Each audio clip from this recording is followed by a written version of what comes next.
doing, bro? I ain't doing all that. Oh, spanky. Hello, hello, hello, everybody. It is the Collective Podcast. We are live. Yeah, your boy Elijah Green in the building, and my partner C Fox. What's Yes, good? sir. Hey. I'm over here fighting flies. My bad. What's going on, y'all? In the midst of real life, Not for But yeah, glad to be all here. love. You already know, going up the ladder as usual. Appreciate everybody, anybody, all y'all for tuning in for sure. Mhm. And yeah, like I said, glad to be here. Been a very few interesting days. We did an episode last week, right? Yeah. Yeah, yeah, All right. So here we go. Two yeah. weeks consistency. Huh? How about that? Look at Yes, sir. we in this joint. Is Yeah, can you but hear the music and the church stuff in the background or no? nah, you good. You good. All right, you know the people say Yeah. you have the TV up and you know. But yeah, I know you got to get Roman to bed pretty soon. So let's go ahead and get into what we getting into. For sure. All right. So we got this video um dealing with the rapper Tupac. Yeah, just talking about his work ethic. And yeah, just want to watch it, react to it, and go from there. You know. And yeah, before we do that, just because I watched this video last night, and it touches upon kind of the setting that he put himself in. He surrounded himself with people that could that had skills and talents that he didn't have. At the same time, he was able to, utilize his influence and this the energy that he had with everything that he did. How he Mm-hmm. was able to, put things together and make things work and produce, art in a very, efficient manner that was, looked at as popular at the time. So yeah, I want to touch upon just the positives and negatives of you know Tupac's kind of last days. Um, Mm-hmm. just as far as the art and the work ethic, as far as yeah, and the energy that he brought with it all. One thing we just to point out, one thing that we were speaking on before we hopped on that like kind of stood out with me as we get started is the destructive productivity. You know, just keep that in the back of your heads as we go through the pros and cons and stuff like that. So Yeah, yeah, because yeah, that's real out here. yeah, yeah. If Mm. you know what Tupac was and what he was about and his story and things he did or didn't do, the people he hung around, some I know some people can relate to it or kind of help that guy that so Yeah, just a story and an example to take heed to. yeah. Tupac Amaru Shakur was in perpetual motion. I admire the work ethic. Did Does it sound good? Yeah, yeah, it's good. I can hear you, yes, sir. I bet. 24 tracks in less than 2 weeks. You can mix it later and have niggas that love being in the studio all night, just add the drum beat and shit. Get that beat popping, throw them niggas on the track, do it, put it down. That's when it's fresh. That's when it's good. See, and even One of the most even prolific. just starting off, you can tell like his love and passion for what he does. Yeah, no, for sure. That it's important, and you know it shows in the fact that people still making videos about him. Right, You know what, 20, no, well, 30 years after he's right, yeah, Artist that ever lived. When it came to pure output, nobody in the game came close. And while most of us will never reach even a fraction of what he built, there are things buried in the way he operated that most people missed. Once you see them, they'll sharpen you in ways that safe advice never could. For example, just in his last 11 months alive, Tupac recorded 150 songs, filmed 3 movies, dropped 2 albums, and performed across 2 continents. Man never sat still. But what was fueling all of that? There was a fire behind it, and that fire had a very specific source. Law 1, compete. Ain't no other record company out there that sold as many records as we did. We outsold Bad Boy, LaFaze, every black record label out there, we outsold them in 1 year. All these weak rappers, Nas, all these suckers, they battling. If this was chess, we'd be yelling checkmate 3 years ago, because we've been beat these. Back in the 90s, the talent pool in the rap game was absurd. Classics dropping left and right. If you weren't getting better every week, somebody was taking your spot. Most people would drown in that kind of pressure. Tupac, man, he ran on it. He competed with everyone.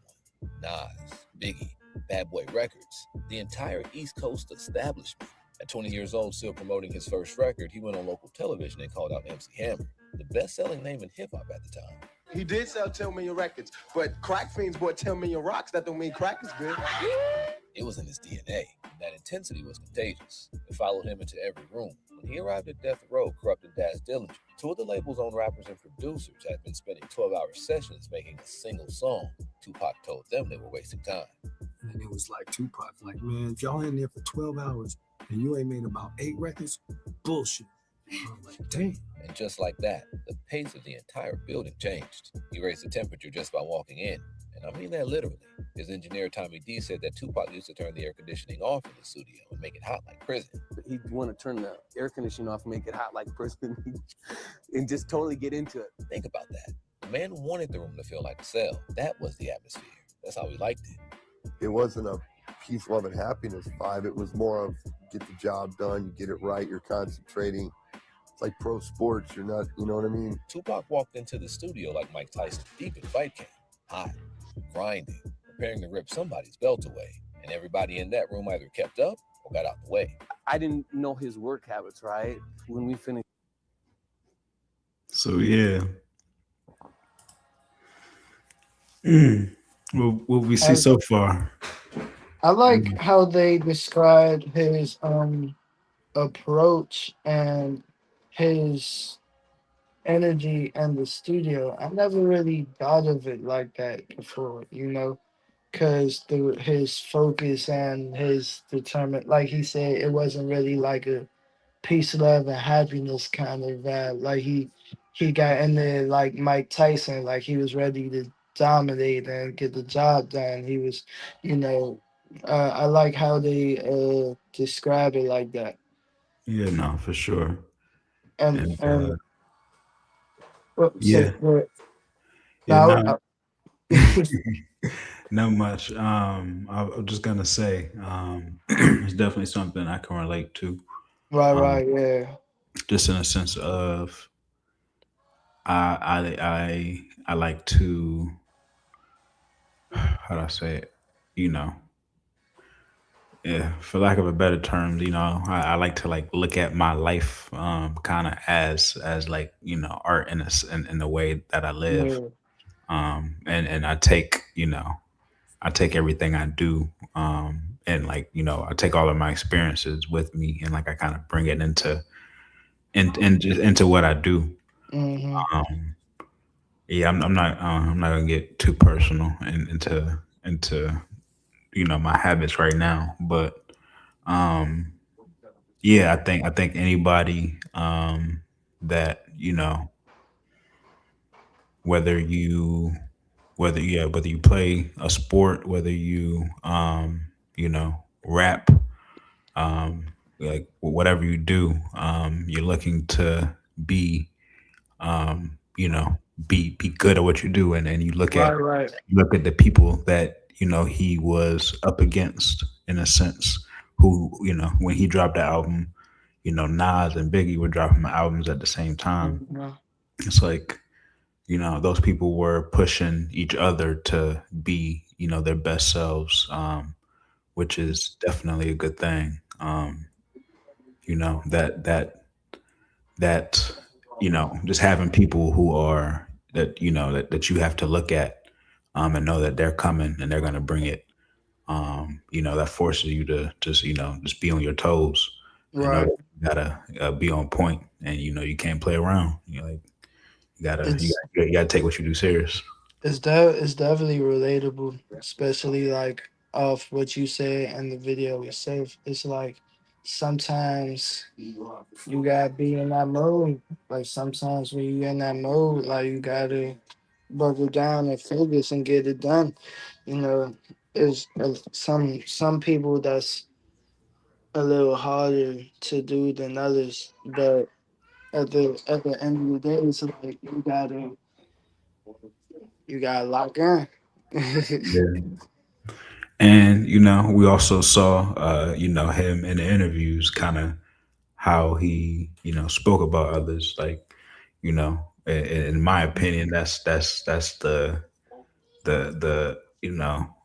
hot headedness, or the Mhm. and even the maybe immature version of somebody.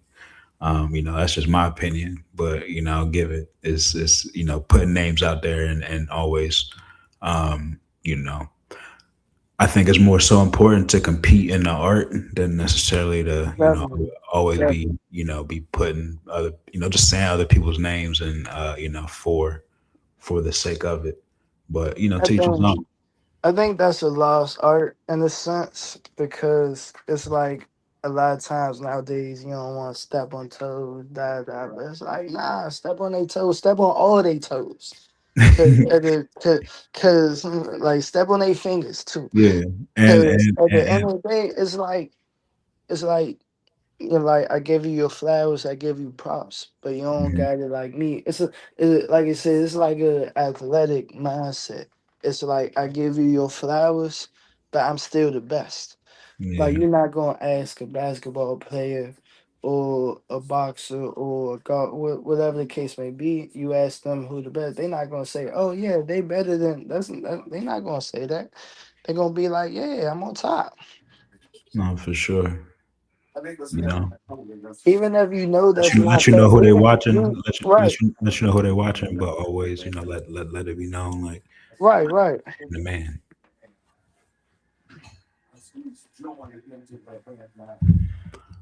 All right, let's continue. It's the first track. I was like, great, I can take a break. I walk in, Tupac looks at me and throws his book at me with lyrics and was like, you motherfucker, if you ever leave this studio again, I'm gonna kick your fucking ass. And I'm like, dang. That's what real competition does to your output, not journaling about personal growth, having actual faces across from you, names you refuse to lose to, people winning in territory you consider yours. And the thing is, you don't have to manufacture that. You just have to stop pretending it doesn't exist. That rivalry you feel towards somebody in your field, that person whose work keeps you up at night, that's not a character flaw, that's fuel. Use it. In 1898, a psychologist named Norman Triplett noticed that cyclists rode faster when another cyclist was in the lane next to them, not racing a clock, just a body next to them. That one observation launched an entire field of research, and what they found since is simple. A specific rival, a face, not a concept, activates a gear that no abstract goal will ever reach. Tupac ran on this instinctively. You don't need an enemy, you need someone whose work won't let you sit still, and an environment where the pace around you forces you to keep up. The competition needs fuel, and the fuel Tupac Hmm. was running on came from a place most people would rather not talk about. Law Hmm. 2, channel the negativity. See, Anytime it's a okay, role for a young black man who deals it's with pain. not to keep stopping it, but it's No, that's a something I good want point. to. It's something I want to bounce off that. That reminds me of the saying, um, if you're the smartest in the room, or if you're like the best in the room or in your group, then find a new room. And I I I feel like it kind of falls in that kind of subject. Because like you said, like I definitely agree on the fact that the competitive, the competitiveness, the growth aspect of it, like it definitely needs fuel. Because even me personally, being in spaces where it's like, I'm not really, I'm the one kind of like stepping up to the plate, or I'm the one kind of like, you know, taking charge, or I'm like the head banger, and so I kind of need more. I need someone to push me to that edge. I need something to push me to the edge. Then you go out and find it, or try to find it, and then it's like you always like different people need that spark. Yeah, not for sure. It's important in life. You know, everybody needs different, things that's gonna get them, inspired, to get to that next level, or whatever. So yeah, everybody needs somebody, to, or you just need something in a sense to look at, that's gonna push them, for sure.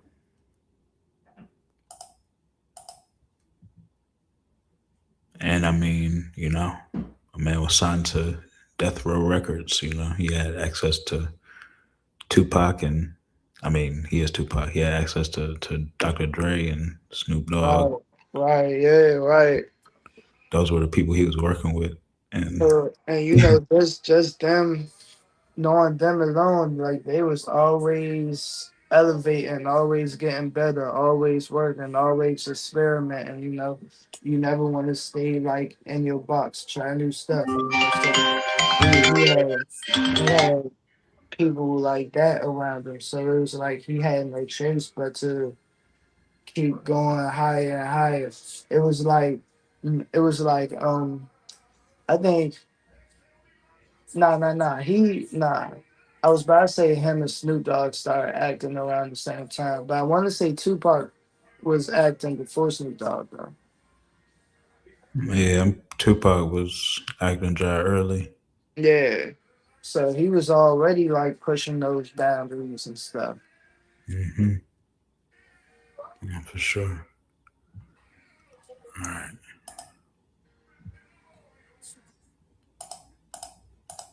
Pain, that's my role. I'm made for that role. Tupac grew up channeling negativity. He was 15, no father. His mother was struggling with addiction. That's what the art school in Baltimore was: poetry, dancing, acting. Every one of those art forms gave him the same thing, a way through. But music? That was the only one where the pain actually left his body when he was done. All my songs deal with the pain that I felt from my childhood. That's what makes me do what I do. Pain comes in, work comes out. By the time he had a record deal, that was the only way he knew how to operate. And here's where it gets really interesting. Because what happens when you take that away? In That 11 months expression. locked up in correctional, Tupac read a ton of Hmm. books, wrote an entire autobiographical screenplay. But songs? One. One in 11 months. Prison kills your spirit. There is no creativity as far as me. It just killed my spirit. I couldn't write. But the creativity didn't die. The exit got blocked. He could read, he could write about his past. That was survival. The only thing that actually channeled his pain. The music? Prison shut that down. He'd been shot 5 times, convicted for something he said he didn't do, locked in a cell at 23, alone. The rage, the betrayal, watching his rivals win from behind bars. All of it with nowhere to go. And that's the thing about pain when you can't get it out. Yeah. Now, before we go forward, though, just they talked about, you know him in art school, and all that, like how he used, you know music, and before that, the stage. Like, he went to the school of performing arts. So you asked a question about acting. Like, he was like, he kind of grew up, acting in that theater kind of sense. I really did. I didn't even know that, honestly. Yeah. Yeah, but you see that he was able to, you know channel Mhm. everything, all of his experiences, you Well, know. you know that that makes sense though, because most artists, regardless of what art form or genre, like most artists got some type of background. That's like athletes, like you, like most athletes got some type of background. Most artists got some type of background, like some way, shape, or form. No, for sure. And yeah, it's just utilizing the energy that comes from that and Yeah, pouring that into your expression. yeah. It doesn't fade, it just builds. 11 months of that. Then on October 12th, 1995, Suge Knight posted his bail. Tupac flew to Los Angeles, and that night, he went straight to the studio. It was like if somebody had took a balloon and just kept blowing air in it, but never tied it off, just kept blowing air in it. That was him sitting in jail. And then when they let that nigga out, they let the air out. 12 hours a day, every day, until people around him literally started passing out. I've been in the studio since the day I got out, about 12 hours a day. Until they kick me out, it'd be dark and everybody got to go to sleep. Well, people be passing out, so I'll be like, okay, I guess we got to go home now. Then he came back early in the morning and did it again. It was the only place where his pain, his anger, his negativity could be processed. Doing this just for what the music is, preventing my anger. Plus, I was locked down for 11 months, so I got a lot of stress and pressure to, you know, Man, get off that my chest. work That's why I ethic, stayed in the man. studio. And once it had somewhere to go, everything came out at once. In roughly 5 days, he laid down the core of All Eyes on Me. 27 tracks, a double album. I think he came out of jail. You on don't Thursday even or see Friday. work And by ethic like like Monday that or Tuesday, these All Eyes on days. Me was done. He described once what it took to finish the song. I wrote only one song in jail. Everything else I wrote while we sat up in here drinking Buckweiser. And after the Buckweiser was gone, we had a song usually. Snoop was there for all of it. The way he describes it, you can tell he still can't wrap his head around what he saw. He worked like a fucking racehorse. Like the way I work now, I ain't half as what he is. Like here you say both, I'm like Carl Lewis. Every negative experience you go through produces energy, anger, grief, that feeling of being betrayed by someone you trusted. Your body doesn't go quiet when these things happen. It runs. Energy doesn't disappear, it changes form. And it only goes one of two places. In 1986, a psychologist named James Okay, Spinnaker tested so this. He asked people, I got something to bounce off that. So them speaking on the emotions of the life experiences and like what you're going through and stuff like that. I feel as though there's actually a study on this, but most of no, not even most, everyone that has like so-called made it or made success in their life off their craft or anything like that, they kind of learn that tool for themselves, like which is expression. Like if you're feeling something, if you're going through something, if you're going through highs and lows or whatever the case may be, that's really like the tool. Like that's really like the T. Like learn how to express yourself, in what way and when. Like learning how and when to express yourself in a productive and creative form, like that's really like the key for real. Like Yeah. just not like sitting there with it, because that's really how people get stuck or fail or really like lose that spark for real. Lose that spark for real. Because it's like so learning to how to get it out, that's what's going to like push you up for real, not just sitting there in it, you know. Yeah. It's just letting go Right. and learning, is you either let it go or you live anxious in your mind and not, you know, like being who you claim you are in a sense. Right. People to write about their But yeah, before we start back, that work ethic, you know, it was That something work different. ethic, that work ethic is beautiful, man. Hmm. You don't even see work ethic like that these days for most people. Like you Yeah, got people here and there, like behind the scenes, that's working like that, but you know, even the people that we say are great today, you know, when they saw it, they can't even compare themselves to what that was. So you you know it was special. Um, at the same time, it's important to know how to channel that expression as well, yeah, right. and you know remember that he was 25, um, and given so much, you know, power and energy.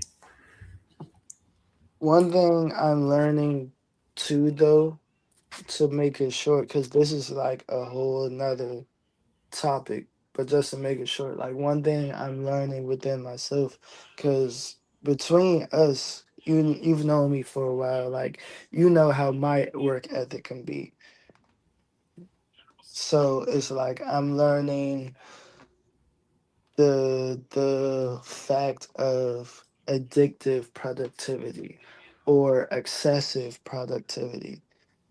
You know, Hmm. where it's like you're kind of like running over yourself. You kind of like, you know, giving too much or doing too much. Like you're not spacing. Even my grandmother was just telling me, like you know, she like space some stuff out. Like you got this on this day, and you doing this the next day, and you got that on Saturday, and it's like spacing some. But like it's like looking back, I was telling her like, you know, I gotta get stuff done, do I gotta do da da da. But it's like now I kind of I get it, you know, because it's like you run yourself short after a while.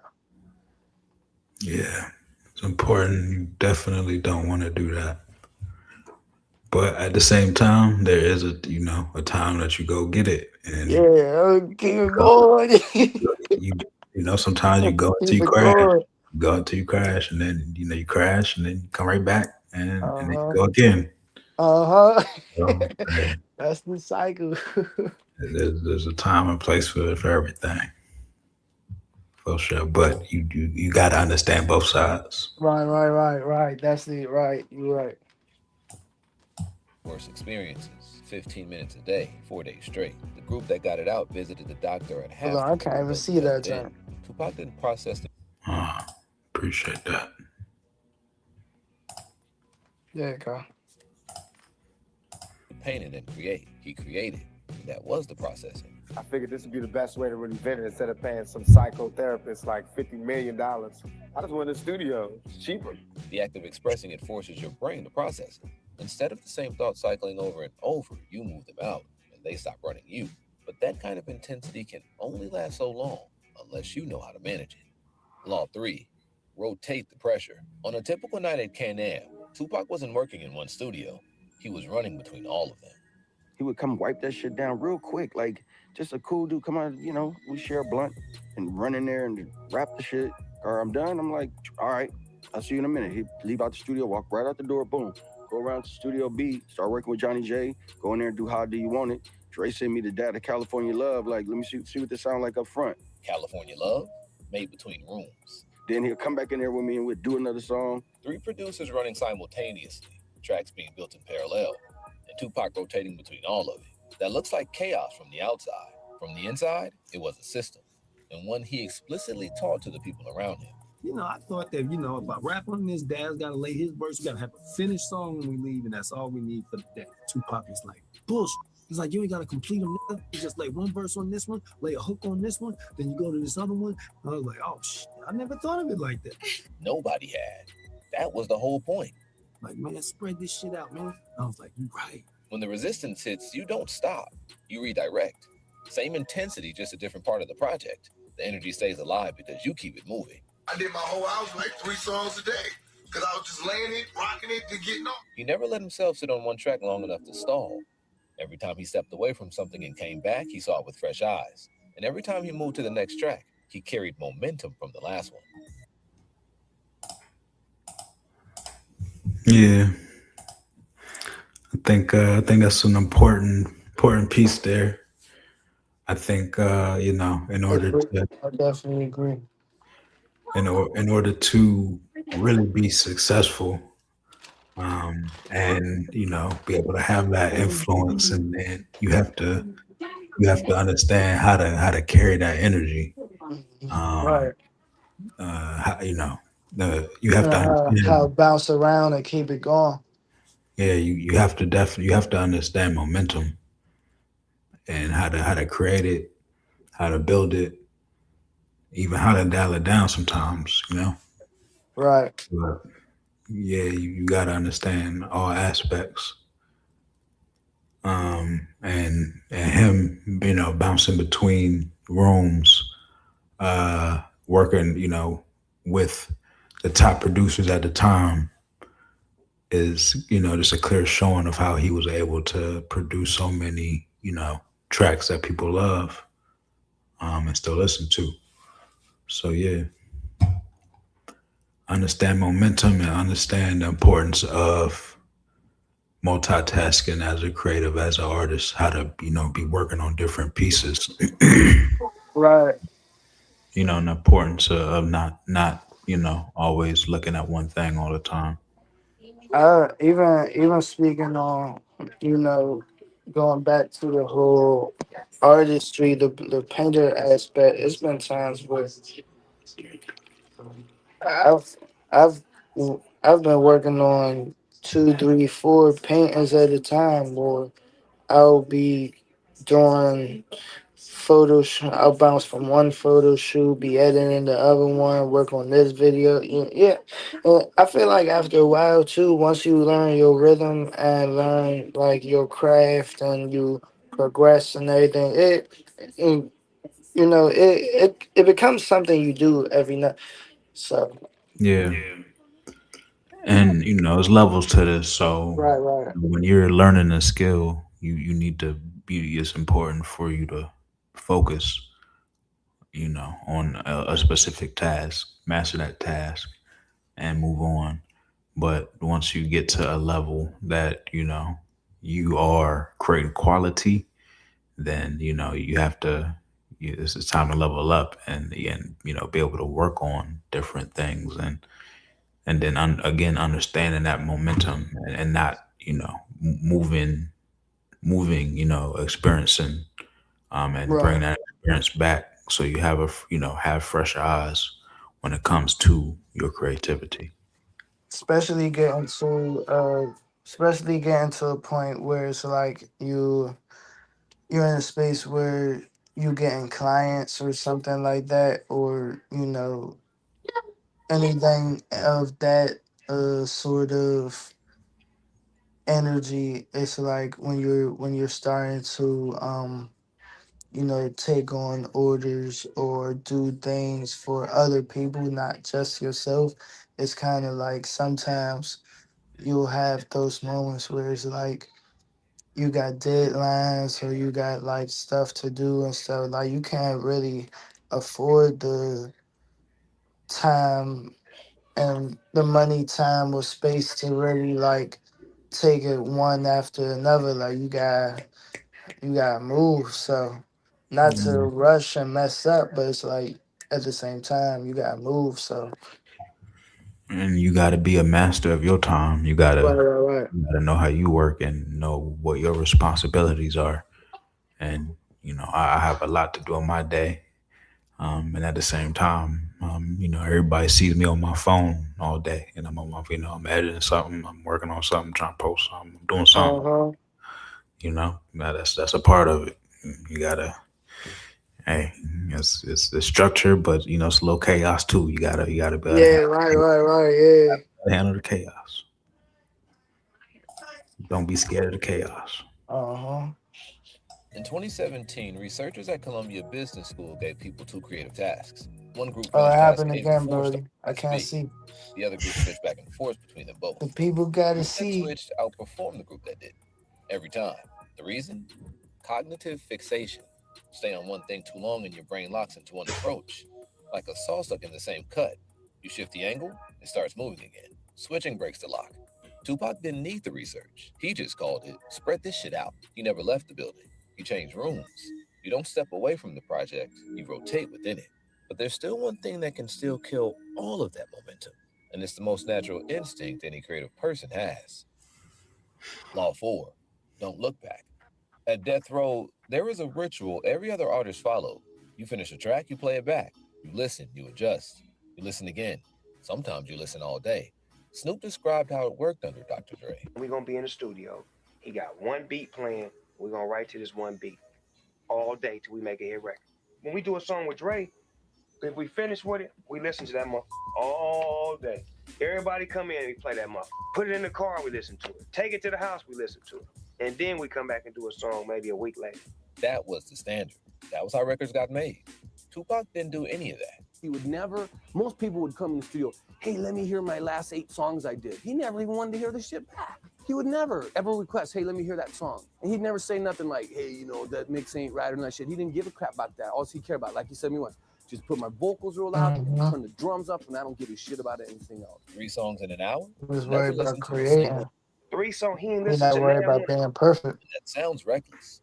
It sounds like a man who doesn't care about his craft. But listen to what the people around him actually observed.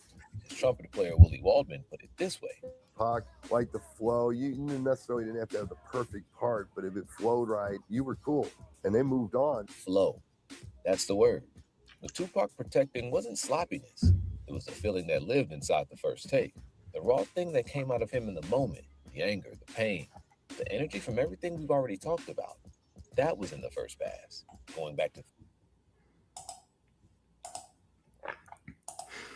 Yeah, that's definitely important. You know. What's up, man? My man still up. I know it's about his bedtime. He over but, here slamming, causing destruction. I'm about to say, we know how it is. But you know, you know, those old school, you know, rappers or like the people that you know that listen to that early '90s rap. Everybody always kind of had that same consensus. Nobody ever called Tupac, you know, the best lyricist or the best, you know, rapper per se. Right, you know, right. That always went to like, you know, the East Coast rappers. But, you know, people always loved Tupac was, you know, the most popular rapper during his time. So just because just because of how he made people feel, you know what I'm saying? Like it was more just about feeling and just you know, people felt what he expressed.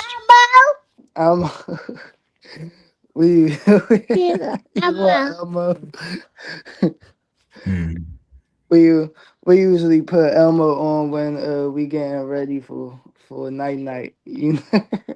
So he like, yeah, he like where Elmo at. I feel you. That's basically him telling me like you know, like rap it, come on, wrap it up there, yeah. Nah, say less, Romster. It's this your time. He said, where Elmo at? We shoot. There's 5 more minutes left, but we done did 40 minutes. That's a pretty good amount of time. No, definitely. All right, y'all. We'll catch y'all next time. Elmo, man. We will catch y'all next week. Say bye-bye. You want to say bye-bye to the people? Yeah. Bye-bye. Bye, Romster. All right. We will catch y'all next week. Love y'all, man. Yeah, thanks for tuning in. keep moving up that ladder, yo. Yeah. Bye Peace. bye.